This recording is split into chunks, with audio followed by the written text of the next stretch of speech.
Ayan, sa mapagpalang umaga po sa bawat isa. Puri ng Panginoon at muli, siguri, pamahagi ng salita ng Panginoon. Kaibigan kapatid, ano ang pakiramdam natin ngayon? Nasa isang halos second week na po tayo ng buwan ng Enero. Ang bilis po, di ba? So, ano pakiramdam po natin ngayon?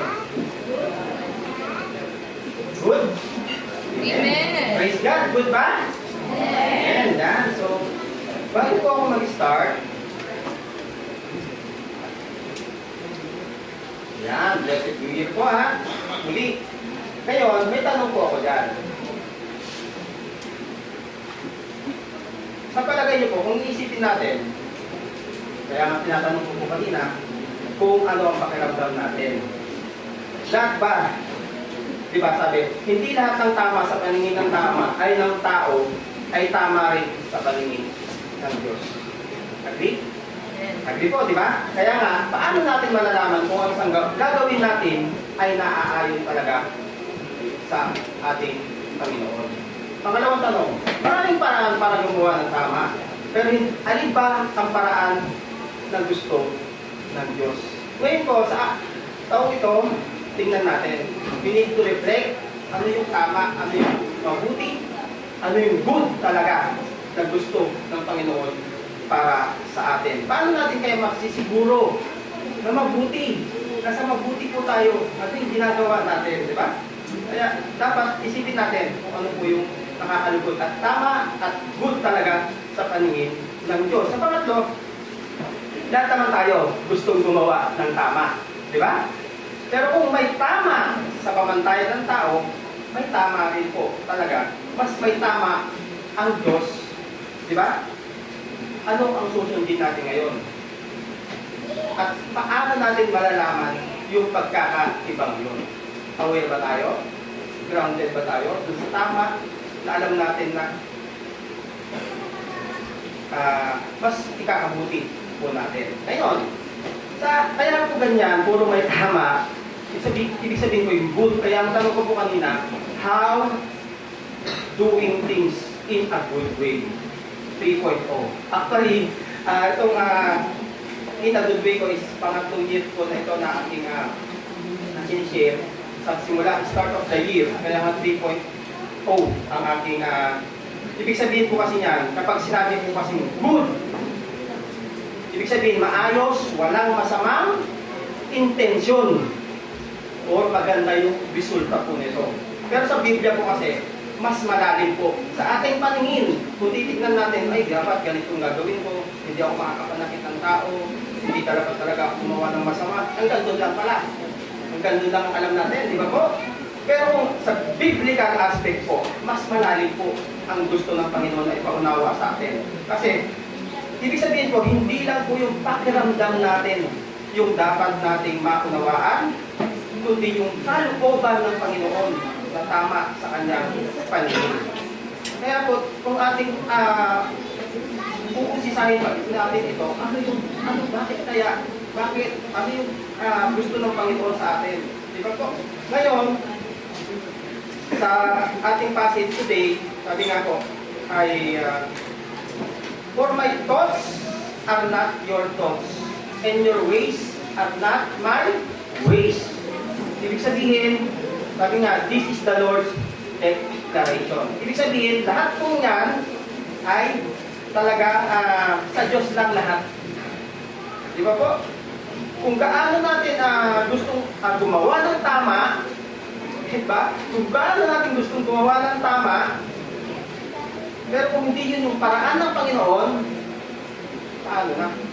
Di ba po? Kaya nga, sa sinabi niya pa lang dito sa ating text, ay ano ang dapat nating gawin. Pag-aralan natin mo ngayon yan. Kaya doon sa pag-unawa natin, doon sa understanding po natin ng good, kaya nga in a good way, ngayon, dito po sa ano ng Panginoon sa atin kasi, paano yung tama? Sa Genesis 1 po pala, ano yung sinabi niya? Diba? God saw that the light was good. Ibig sabihin, pleasing and useful po dapat tayo. Diba? Si Lord po yan. sa kanyang pananaw po yan.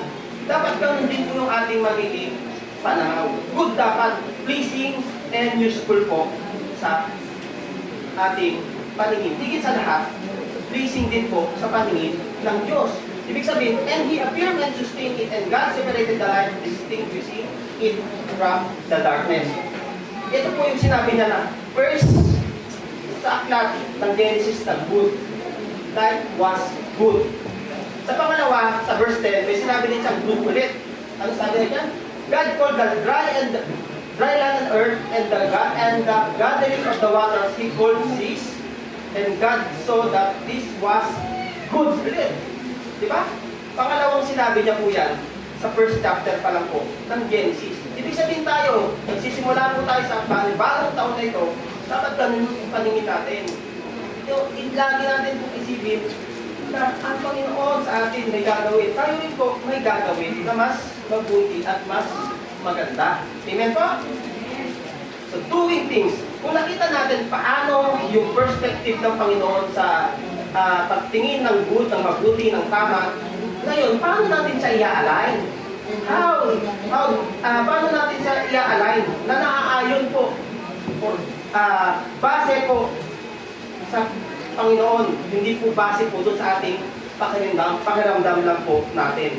Kundi yung i-align natin ayon po doon sa pamantayan ng Panginoon, hindi po sa atin. Kasi po, tayo, hindi natin magawa may time na tama. Sabi nga ni Paul, di ba? Kung ano yung gusto kong gawin, hindi ko magawa. Di ba? Sinabi niya po yun. Kung ano yung gusto ko talagang gawin, hindi ko magawa. Bakit kaya? Kasi nga, hindi po siya align doon sa pamantayan ng Panginoon sa buhay natin, sa ating mga pinagagawa. Di ba? Kaya kung align yan sa Diyos, ito po ay nagpapakita ng yung ating faith, yung ating pananampalataya sa Panginoon. Paano natin ngayon may aayon yung ating mga gagawin, yung ating mga desisyon, at yung ating mga ugali, especially, na dapat nakaugat, naka-ankla, naka-ground sa ating Panginoon. Doing things in a good way. Dapat align po sa purpose ni Lord, hindi po dun sa purpose natin.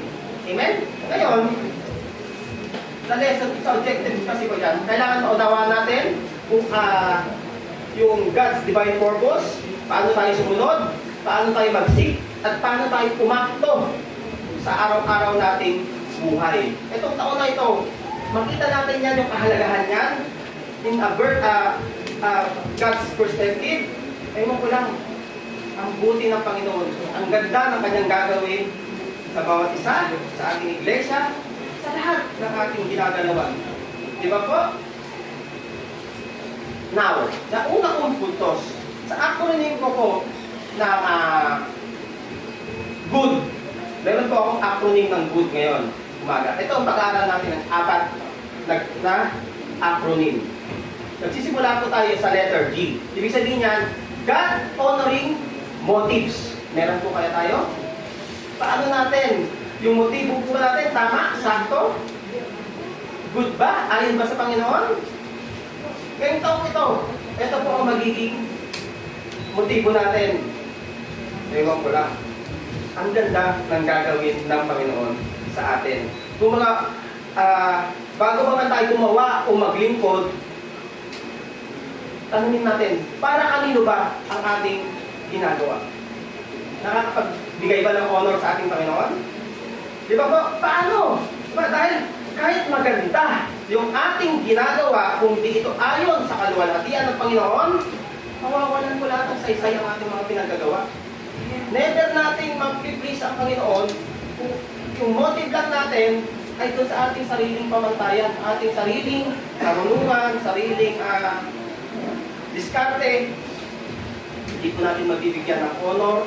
Dapat tama, akma, yung gagawin natin. Sabi nga sa 1 Corinthians 10:31, sabi niya, ito ang may sasagot ko yan, sabi ni Paul, ano man ang inyong gawin, kumain man o uminom, gawin ninyo ang lahat sa ikakapuri ng Diyos. 1 Corinthians 10:31. Sabi niya, ano ba? Ano ang gagawin mo? Lahat pala na dapat natin gawin. Para saan? Gagawin natin ko ito sa ikakapuri ng Diyos. Wala pong iba. Ngayon, paano natin yan madudugtungan pa? Paano pa natin mabibigyan ng God-honoring motives? Yung heart intention natin, kailangan meron po tayong humility. Una, tinikilala natin na kailangan natin ang Diyos sa lahat ng bagay, sa lahat ng pagkakataon, sa lahat ng desisyon. Meron po tayong pagpapakumbaba. Meron po tayong humility. Amen? Pangalawa, meron po tayong pagkatakot. Show respect, not only sa ating parents, especially sa ating parents dito sa bawat tahanan natin. Meron po tayong reverence. Meron po tayong pagkilala sa mga leaders natin. Bibigyan ba natin sila ng respeto, ng honor? Dahil kung hindi natin yung magagawa, wrong motives na agad tayo. Di ba po? Kailangan meron din po tayo mapagpasalamat ng puso. Gratitude, recognize and thank God for His blessing. Kapag nakikita natin lahat ng naki-receive natin, lahat ng pagpapala, lahat ng biyaya, lahat ng everything na ma-receive natin, kahit piso, kahit makapulot ka ng piso sa daan, we need to thank God. Amen? Ganun po kabuti ang Panginoon sa atin. Itama natin yung ating motibo at yung heart natin. Wow. Si Lord na po ang mag-bless sa bawat isa sa atin. Amen? At meron po tayong seeking glory. Ano yan? Kailangan natin ma-priority ang ating Panginoon. Amen? Lahat po ng gagawin natin, pag hindi natin priority si Lord, wala pong silbi. Tumayo pa. Ito, witness ko rin po ito. Kasi, siyempre, pagkabangon, hanapin cellphone. Dati kasi katabi ko ang cellphone. Katabi ko. Ngayon sinasanay ko na nasa lamesa na. Which is mas maganda pala. Para pagbangon mo, hindi agad cellphone ang dadamputin mo. Practice na. At tingnan natin yung resulta. Mas maganda. Kasi, pagbangon mo, Lord, makaupo kang ganyan, makapag-pray ka kahit saglit. Lord, thank you. Gising ulit ako. Di ba? Ang ganda po nun, simulan natin ngayong taong ito. We challenge sa bawat isa. Pangalawa, sa good, letter O, obedient to God's word. Bakit daw? Kasi po, sabi po, kung hindi po tayo obedient, sabi sa 1 Samuel 15:22, sabi niya, to obey is better than Sacrifice. alam ko, better than sacrifice. 1 Samuel 15:22 po yun. Ngayon, kasi nga sabi niya, yung tunay na pagsunod po kasi, dapat hindi daw po selective. Hindi natin siya pinipili.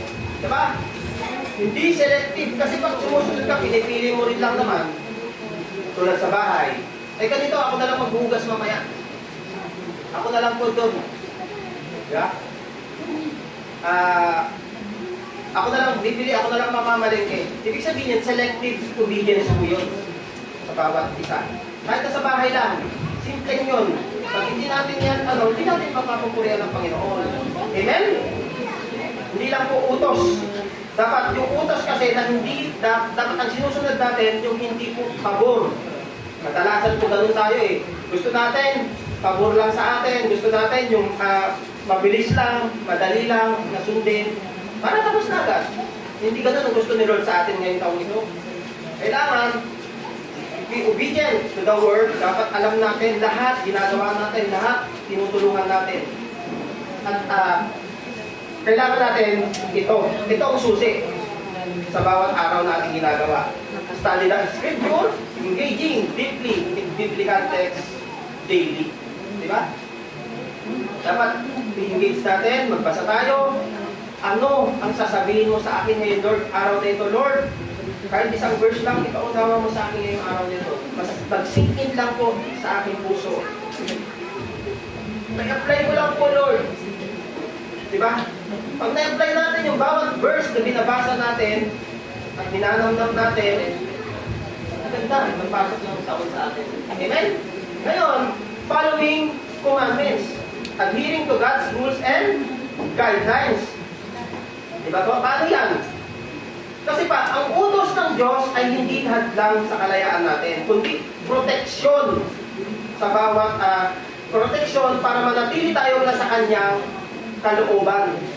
Ito ang binakabagsakan natin sa bawat isa. Pag hindi natin pinapalo yung kanyang commandments, wala tayong proteksyon. Hindi tayo mapoprotektahan. Mundo, wala po. Paglabas lang natin dito sa building, pwedeng may mangyari sa atin. Kahit nandito pa tayo sa building, pwedeng may mangyari sa atin. Pero si Lord, alam niya eh. Alam niya yung ating sabi nga, may motibo tayo, may pagsunod po tayo. Unang puntos, may pagsunod, ay may motibo tayo tama.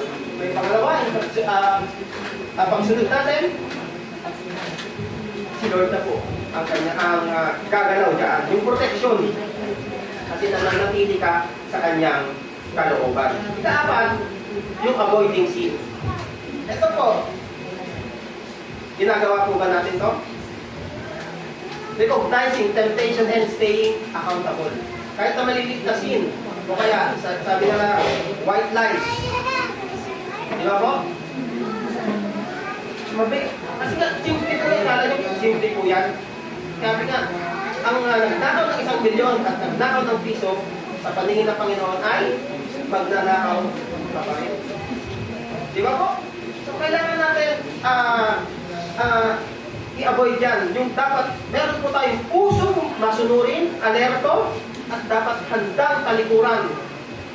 Ano mo siya agad? Resist. Tukso, layuan mo ako. Di ba? Amen? Lalo sa mga kabataan ngayon. Di ba po? Avoid sin. Kasi, ang kalaban ay nariyan lang sa tabi mo. So, purihin ng Panginoon. Yan. Pangatlo, ordered by God's will. Bakit? Bakit mayroong ordered by God's will? Order ni Lord sa atin. Diba? Ang salitang order ko kasi ay nangangalunod ito na yung ayusan, yung mayroong direksyon, at may intention. Sabi sa Psalm 119:133, sinabi na ni David po dito, order my steps in thy word. Saan daw? Sa kanyang salita. Kaya nga, dapat meron po tayo yung apat na yan. Sa ordering ni Lord sa atin, dapat po hindi lang natin gustong sumunod kanina doon sa pangalawang puntos natin, dapat gusto rin natin ipaayos sa Diyos yung direksyon natin, yung bawat hakbang natin. Di ba? Kasi sabi ni David, di ba? Yung light of my path, di ba? Tama ba? With the lamp of my feet and the light of my path. Amen? So, dapat alam natin, hinahanap natin, nagpipray po tayo ng pray for direction and clarity in choices. Meron din po tayong discernment, dapat, di ba, sabi po sa seeking guidance, dapat sa halip na tanungin natin agad, ano ba, Lord, ang gusto mo? Kundi dapat ang tanungin natin, Lord, ano yung gusto mo? Di ba? Ano bang gusto ko? Hindi yun. Dapat, Lord, ano yung gusto mo? Amen? Sa pangalawa, discernment, dapat makita natin na yung kakayahan ng Diyos na kilalanin natin yung kanyang tinig. Kasi kung hindi natin naririnig yung kanyang small voice, sa anong paraan? Di ba po? May discernment po tayo. Dapat yung boses ng Panginoon ang ating naririnig. Di ba? Marunong na tayo i-filter kung ano yung tama sa bawat naririnig natin, kinikilos natin. Alam natin. Pangatlo, meron po tayong submission sa Panginoon. Di ba po? Dapat may submission po tayo. Dapat tulad po ni Jesus, di ba? Anong sabi ni Jesus nung nasa Gethsemane siya? Lord, not my will, but your will be done. Hindi po si Lord, hindi po si yung will natin. Will dapat ni Lord ang dapat laging masunod sa atin. Amen? Dapat trusting God's plan. Kapag alam mo siya ang nag-aayos, matutunan mong magtiwala kahit hindi mo pa nakikita ang buong picture. Trusting God's plan.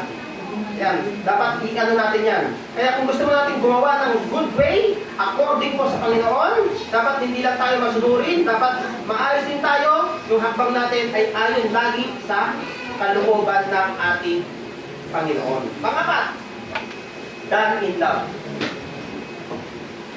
Bakit? Bakit napakahalaga ng done in love? Serving others. Ibig sabihin po yan, sabi po sa 1 Corinthians 16:14, sabi niyan, at anuman ang inyong gawin, gawin ninyo ng may pag-ibig. Amen? Amen.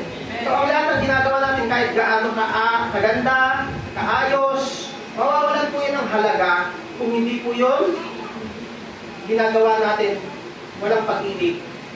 Dapat with love. Kaya pag magsiserve ka ng food, Pastor, meron po itong love kasama. Di ba? Hindi man natin sinasabi, pero pag abot ka with a smile, kasama tayo eh. Serving others. Di ba? Dapat may pag-ibig po. Dahil ang paggawa natin ng good po, according to God, ay hindi lang po tungkol sa pagsunod doon sa tamang sistema, kundi doon po sa puso na meron tayo. Ano yung heart mo? Kaya sa intention pa lang kanina yung God motive sa G, dapat alam, nakakabit po doon yung ating ginagawa. Right motives, and makagawa po tayo ng pagmamahal, pagsisilbi. We are a servant of God. Amen? Kaya ano ba kaganda po? Dapat dito, sabi nga po, yung apat na yan, sa that in love, dapat meron po tayong compassion, meron tayong yung empathy. Di ba po? Showing empathy. Ang pinaka, ano ng empathy, ang lalim pala dyan eh. Yung, dapat, ay ba, ikaw may kapatiran ka, kaya mo isuot yung kanyang sapatos. Ibig sabihin ng empathy. Kaya mo, kung ano yung kalagayan niya, kaya mong suotin yung kanyang sapatos. With compassion. Ganun po kalalim yung compassion na tinutukoy dyan. Sa kindness naman, diba? Dapat daw po hindi tayo manhid. Pagka may compassion tayo, hindi lang po dapat tayo tahimik. Diba? Dapat kung meron naman tayong ginagawa din, hindi dapat daw natin ito binobroadcast. Hindi na kailangan malaman ng kaliwang ginagawa ng kaliwa ko na hindi na dapat nakikita o nalalaman ng kanang kamay. Yun yung compassion din natin. Di ba po? Kung right motive po tayo, sabi po sa first, natin kanina sa G. Sa kindness, small acts that make a big difference. Dito po, kahit na maliit na bagay lang po ang ating ginagawa, pero nasa tamang right timing. Di ba? Ito po ay malaking pagpapala sa iba. Hindi man natin nagagawa yung tama yung gusto mo. Kasi tayo gusto natin bongga rin minsan magpasiklab. Gusto natin magpasiklab. Hindi po yung ganun. Hindi po yung gusto ni Lord sa atin eh. Ang gusto niya yung tama lang. Alam niya naman yung kalagayan mo eh. Eh itatouch mo yung ibang tao. Di ba? Yung ng kindness mo, ng kabutihan mo. Amen? Small acts make a big difference. Nakagiging pagpapala po yan sa ibang kapatid natin. Pangatlo, yung selflessness. Putting others' need before your own. Ito po, bagsak po tayo lagi. Ako rin, bagsak din po ako dito. May time po na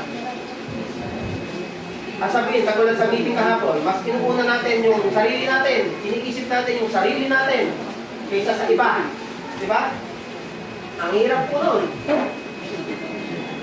Dapat putting others' needs. Tulad ni Kristo. Di ba? Ano sabi niya? Naparito ako, hindi upang paglingkuran, kundi naparito ako upang maglingkod. Yun daw po pala.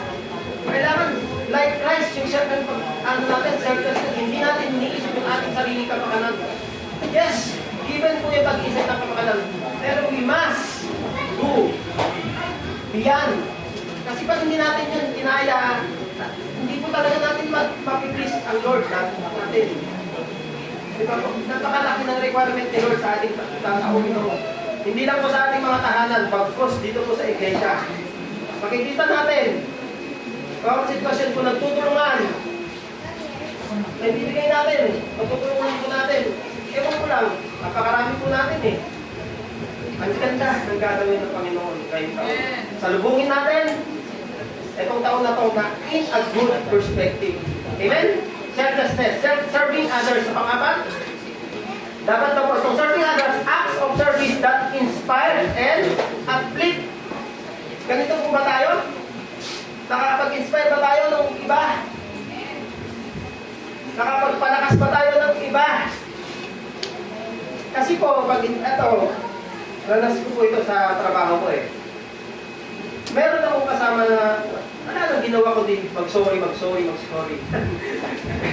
Pero, grabe, pero once na sumagot ako, yes, sasabihan ko siya. Ganito dapat ginawa mo, ganito. Pero sa sulit kasi sa message ko, dapat sa susunod naman, please, magkikiusap pa ako sa kanya. Please, huwag mo na ulit-ulitin. Kasi pag hindi po natin yun nagawa, hindi magte-tenyo sa yan, sasama lang ang loob.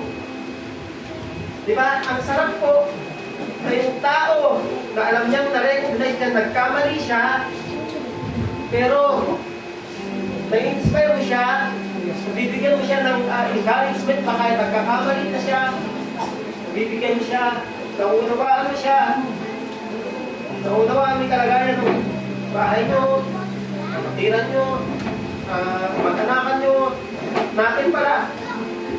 Diba? Pag gano'n, ewan ko lang kung hindi natin sila ma-uplift, bigyan ng pag-asa na meron tayo sa faith natin. Kasi alam nila yung ino-observahan po tayo sa bawat kilos natin. Amen? Kaya po sa taong ito, bigay natin kung ano yung good na ating napag-aralan ngayon. Una, ang good na ito, bigyan natin ang Panginoon ng tama. Tapunin na good, God-honoring motive, obedient to God's word, ordered by God's will, done in love. Dapat daw po, kaya nga, yung kaluwalhatian po ng Panginoon, kaibigan kapatid, yung paggawa natin according to God's will, according to God's good way, di ba? Hindi lang po sa simbahan, kundi ito ay para sa ating araw-araw na pamumuhay. Araw-araw natin gustong gumawa ng mabuti. Ba't din natin gawin yung mabuti para sa Panginoon? Amen? Ewan ko lang. Ginagawa natin na lang, gagawa natin lang tayo. Iiwan po natin itong mundo ito. Iiwan talaga natin. Pero kung yung good na yun, intention mo magtama, di ba po? Di ba pag naitataas natin? Ewan ko lang. I-honor natin si Lord sa pamumuhay natin. Gawin natin itong lifestyle. Gumawa ng tama, gumawa ng takma. Kung sa kanyang papamantayan, hindi po sa atin. Di ba po? Tayo, pakita natin, lalo sa mga kabataan, bawat isa sa atin, yung lifestyle, pakita natin na binago na tayo ng Panginoon. Di ba po? Mag-serve na tayo. Sige natin. 60, 70, 80, mabubuhay tayo dito sa mundo. Why not? Ibigay natin yung good para sa Panginoon. Ngayon sa taon ito. Di ba po? So, dapat yung desisyon natin, tanong natin, bago tama ba ito? Para ba sa kalwalhatian ng Panginoon? Kung gano'n ang tanong natin, sige. Si Lord dyan. Business mo ni Lord kasi ito eh. Buhay natin. It's a God's business. Hindi po sa atin. Wala tayong business dito. Kay Lord lahat. Amen po? So kaya, sumunod po tayo sa gitna ng anumang ingay dito sa mundo. Piliin natin at sundin, pakinggan yung kanyang mga salita na makakapag-lift up sa atin. Una, at siyempre, may bahagi natin sa ibang tao. I-lift up natin ng iba. Kung tayo nakakarinig ng salita ng Panginoon, baka may tao na mas may nangangailangan ng sitwasyon na ma-lift up siya, ma-inspire siya. Di ba po? Ngayon, dun sa order, yung direksyon, dapat ipagkatiwala natin lagi sa Panginoon. Hindi yung order by God's will lang. Yung direction na yun, lagi natin ibigay sa Panginoon. Kasi kahit saan naman pagparin, kaya ang buhatin ng Panginoon. Pagod ka na? Yes. Pero pagkatiwala mo sa Panginoon. Pero mo lang, bubuhatin ka ni Lord eh. Naalala yung footprint is the sun. Bubuhat ka ni Lord. Diba na po si Lord sa atin? Kaya ngayon, yung dahil lang, sa lahat ng ginagawa natin, pakita natin yung pag-ibig ni Lord. Hindi yung pag-ibig natin. Dahil kung walang pag-ibig ni Lord, yung ginagawa natin, di ba po, dapat may kasamang pag-ibig ng Panginoon. Mas buhos ko kasi yung pag-ibig na yun. Amen po? Kaya ngayon, tawag ito, harapin natin yung tunay na good life. Tunay na dapat yung panukat na yun, hindi po sa atin, kundi panukat ng Panginoon, ng good, at yung tagumpay, yung resulta. Si Lord na yun. Business ni Lord yun eh. So kayo ko, yung pagsunod dapat, may pag-ibig, at makikita higit sa lahat sa ating mga buhay. Amen? Eh bago tayo matapos, tanong natin sa sarili natin, Lord, ginagawa ko ba ito sa sarili kong paraan o sa paraan mo? May mga tao ito. Kasi nga, sa huli naman kasi, ano ba ang gusto nyong marinig sa Panginoon? You did it your way? Or yung sinabi ni Lord sa Matthew 25:21? Ano sabi niya sa Matthew 25:21? At dito po ako magtatapos. Ano sabi niya? Well done, my good and faithful servant. Amen? Sa ngayong taong 2026, harapin natin na itong sasabihin natin ng Panginoon sa atin. Araw-araw, bitbitin natin ito. And sasabihin niya, well done, my good and faithful servant. Sa Diyos na napapuli.